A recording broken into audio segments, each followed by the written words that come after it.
Muy bien, lo habíamos anunciado, el dirigente y diputado provincial del PRO, Roy López Molina, que no estuviste en la sesión por una cuestión específica, pero digamos que podemos explicar ahora, pero el bloque que integrás votó favorablemente este tema del endeudamiento. Empezamos por acá. Sí, ¿qué tal, Pablo? ¿Cómo estás? Gracias, Bien, gracias. por invitarme. No, al contrario. La verdad que yo estuve en la sesión, estuve presente durante todo el debate, anterior a la votación, y luego me reintegré al no cuerpo. votaste, no quisiste votar, digamos. No quise votar porque creo que se daban algunas situaciones que ameritaban que el proyecto de endeudamiento, que es el endeudamiento más importante de la provincia en el último siglo, creo que hay que buscar en el siglo XIX algún endeudamiento de estas características, no podía dársele un tratamiento express tan rápido cuando la urgencia no era tal.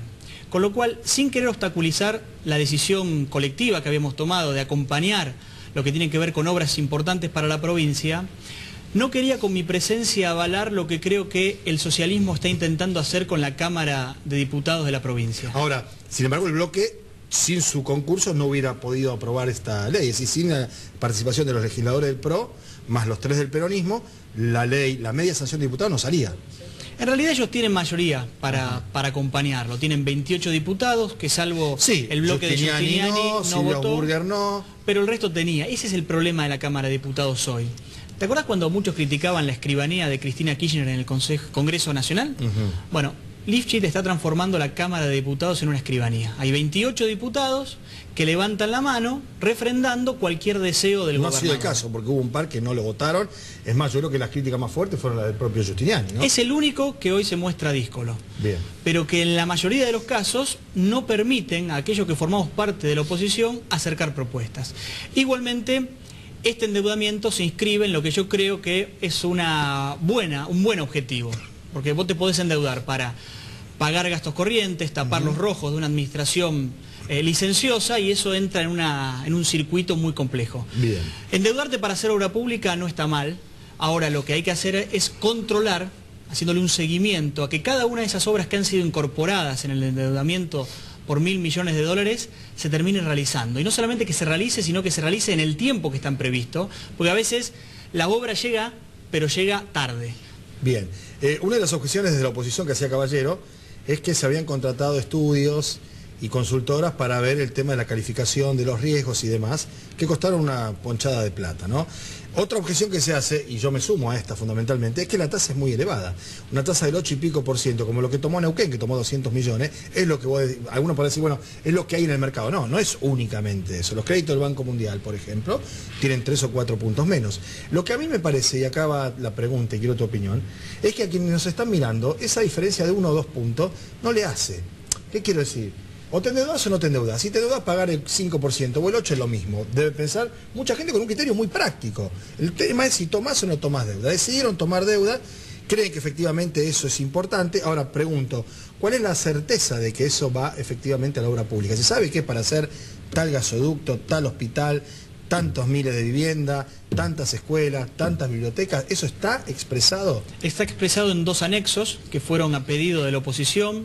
De hecho, vengo de la ciudad de Funes de anunciarle a los concejales de esa ciudad que está incorporada una obra hídrica, la del Salvat, siempre mencionada y nunca siempre postergada. Ahora, también tiene que ver con esto. Hubiésemos podido avanzar en una política pública, de obra pública, de mejor calidad si nos tomábamos más tiempo. Porque también está el tema de la urgencia. Uno se endeuda a peor tasa si tiene urgencia. Si uno puede parar la pelota y pensar y mirar el panorama, puede negociar en otras condiciones. El país está yendo a un mercado de capitales internacional producto de un acuerdo que yo considero beneficioso, aunque a muchos no les haya gustado, con los fondos buitres. Salimos del veraz internacional y logramos... ¿Puede tomar deuda en el exterior? Podemos tomar deuda en el exterior. Ahora, la provincia está en una situación de holgura financiera. Es una provincia que tiene un presupuesto aprobado con aumento de todos los tributos. Pensá, Pablo, el aumento de ingresos brutos, al cual nosotros nos opusimos en diciembre. Es una provincia que tiene un endeudamiento ya aprobado durante la gestión Bonfatti por 2.000 millones de pesos, más los fondos que van a venir por el fallo de la Corte Suprema, devolviendo el 15% que el Gobierno Nacional retenía en conceptos de fondos coparticipables que mandaba la ANSES. Sí, además de que no le retira ya ese porcentaje, que eso sí está verificable, no sé cuándo lo va a empezar a pagar, porque para ser estrictamente justo, la gente todavía está con el problema de las inundaciones, no digo con el agua del cuello, pero casi, y no llegó ni un centavo de la promesa de asistencia. No, esas promesas se van a ir cumpliendo, pero también este está el planteo que uno tiene que hacer. Bonfatti nos dejó una provincia con los peores índices de obra pública de la década. Uno lo puede ver en las rutas, lo puede ver en las escuelas. El 1% de Chirola, 1,6% creo que era el presupuesto de obra pública. Bajísimo, y además subejecutado. Menor que el de Wiener, que había sido el 2 y pico. Ahora, cuando uno habla de obra pública tiene que preguntarse por la plata, pero también tiene que preguntarse por la voluntad política. Cuando uno no hace obra pública, no solamente es un problema de plata, porque ahora que pasaron las inundaciones o que estamos saliendo de ese desastre del clima... Sí, digamos que bajó el agua. Bajó el agua. La política se tiene que preguntar qué no hizo en ese tiempo para prepararse de mejor manera frente a lluvias cada vez más intensas. Y Bonfatti decidió que era más importante en la provincia invertir 130 millones de pesos en un acuario, 80 millones de pesos en un museo del deporte, en lugar de invertir en rutas o en obras de contención de cursos de agua o de protección frente a las inundaciones. Con lo cual, no siempre es un problema de plata. Es un problema de plata, pero también es un problema de la voluntad política. ¿Hacia dónde direcciona la voluntad política la plata que hoy tiene? ¿Hacia gastos que pueden ser importantes, pero que pueden ser postergables? ¿O hacia gastos que realmente son urgentes o importantes? El anexo ese que incluyó a partir del pedido de la oposición, ¿establece esto que va hacia áreas importantes? Escuela, vivienda, hospitales, acueductos, rutas, ingreso a pueblos. Lo que nosotros tenemos que hacer como oposición, en la medida que tengamos esa chance, es controlar el seguimiento. Por eso mismo. Porque yo estoy de acuerdo, Roy, con que a lo mejor el Museo del Deporte, a lo mejor no, el Museo del Deporte podía esperar, como va a esperar, vaya a saber cuánto el Puerto de la Música de Wiener, ¿no? Pero si vos me decís, vamos a hacer una biblioteca, te digo que hagamos una biblioteca. Pero claro si vos me decís, vamos a hacer un centro de capacitación laboral, vamos a hacerlo también. Quiero decir, la decisión, la discrecionalidad política es lo que podemos discutir, si querés. Ahora, si en el anexo dice vivienda, dice acueducto, dice escuela, hay que ir para adelante. Todo eso es a lo cual nosotros no nos quisimos oponer con un voto negativo. Bien. Pero también mandar un mensaje político de decir, no queremos que la legislatura, porque en este momento estamos aprobando con mayoría temas que son beneficiosos para el vecino. Ahora, esa misma mayoría automática después te aumenta los impuestos y vos te quedás sin poder decir nada. Bien, el tema de reforma constitucional es otra de las cuestiones que también les preocupa fundamentalmente a la clase política. Esto, independientemente de que yo creo que hay que reformar, porque es la única, creo que son dos constituciones que tienen más de 50 años, del 62 esta. No creo que sea un tema de acuciante actualidad, es decir, no es una cosa urgente. Sin embargo, en algún momento hay que tratarlo, ¿no? Y el tema de autoexcluirse o no un gobernador, a mí me parece una cosa absurda, ¿no? La autoexclusión, porque el no autoexcluirse no le garantiza que vaya a ganar la elección, esto está claro, ¿no? Hay que ir a un proceso electoral. ¿Ustedes qué opinión tienen en torno a esto? Yo soy un defensor de la reforma constitucional, pero que también creo que tiene que generar un desafío de la dirigencia política. Porque por momentos el vecino que en este momento nos está escuchando piensa que hablar de reforma constitucional es un debate de políticos, académicos...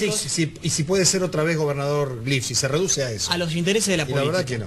Cuando en realidad yo creo que significa actualizar el catálogo de derechos y garantías concretos que tenemos los santafesinos. Hablamos de inseguridad, hablamos de una justicia de baja calidad en la provincia. ¿Cómo la mejoramos? Con un consejo de la magistratura a la altura de las circunstancias. Eso es reforma constitucional. ¿Queremos que la persona responsable de los peores índices de homicidio en Santa Fe como Lamberto sea defensor del pueblo? Yo lo rechazo terminantemente. ¿Cómo lo modificamos? Con reforma constitucional.